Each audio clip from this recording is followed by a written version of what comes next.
کیا راتیں ہم پر اسی طرح گزرتی رہیں گی؟ کیا زمانے کے قدموں تلے ہم اسی طرح پامال ہوتے رہیں گے؟ کیا قومیں اپنی تہوں میں ہمیں اسی طرح لپیٹتی رہیں گی اور ہمارے نام کے سوا جسے وہ روشنائی کی بجائے پانی سے کتاب روزگار پر لکھیں گی ہماری کوئی حفاظت نہ کریں گی؟ کیا یہ روشنی بجھ جائے گی، یہ محبت فنا ہو جائے گی اور یہ تمنائیں مٹ جائیں گی؟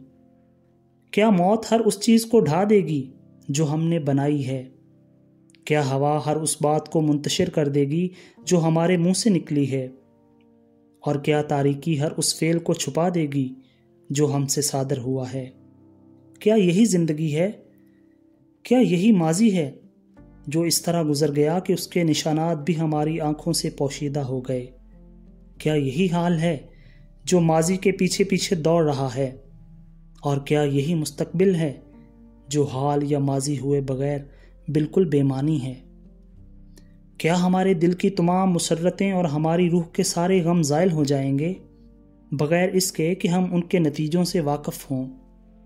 کیا انسان اسی طرح رہے گا، اس بلبلے کی مثال جو تھوڑی دیر کے لیے سطح سمندر پر نمودار ہوتا ہے لیکن جب ہوا کے جھونکے آتے ہیں تو پھوٹ جاتا ہے، گویا کبھی تھا ہی نہیں؟ نہیں، اپنی زندگی کی قسم کبھی نہیں۔ زندگی کی حقیقت زندگی ہے، وہ زندگی جس کا آغاز رحم مادر سے ہوتا ہے نہ خاتمہ قبر میں۔ یہ ماحوسال اس ازلی اور ابدی حیات کے ایک لحظے کے سوا کچھ نہیں۔ یہ دنیاوی زندگی اپنے تمام متعلقات کے ساتھ ایک نیند ہے، اس بیداری کے ہم پہلو جسے ہم ڈراؤنی موت کہتے ہیں۔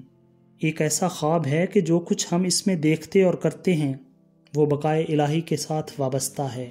فضا ان تمام مسکراہٹوں اور آہوں کو اپنی آغوش میں لے لیتی ہے جو ہمارے دل سے نکلتی ہیں اور ان بوسوں کی آواز کو محفوظ کر لیتی ہے جس کا سرچشمہ محبت ہے۔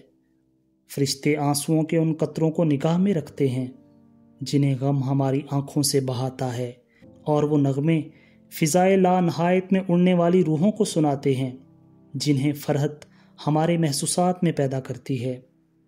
وہاں آنے والی زندگی میں ہم اپنے جذبات کی تمام موجیں اور اپنے دل کی تمام جنبشیں دیکھیں گے۔ وہاں ہم اپنی الوہیت کو پہچانیں گے جسے اب یاس و نا امیدی کے اثرات کی بنا پر حقارت سے دیکھتے ہیں۔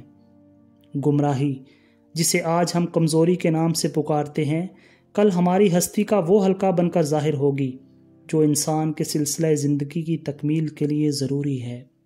مشقت جسے اب ہم اپنی برداشت سے باہر سمجھتے ہیں ہمارے ساتھ زندہ رہے گی اور ہماری عظمت و بزرگی کا سبب بنے گی۔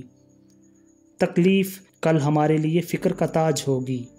جان کیٹس وہ بلبلے خوش نوا اگر یہ جانتا کہ اس کے نغمے انسان کے دل میں ہمیشہ محبت، حسن و جمال سے محبت کی روح پھونکتے رہیں گے تو کہتا، میری قبر پر کنندہ کر دو، یہاں اس شخص کی ہڈیاں ہیں جس کا نام آسمان پر آتشی حروف سے لکھا گیا ہے۔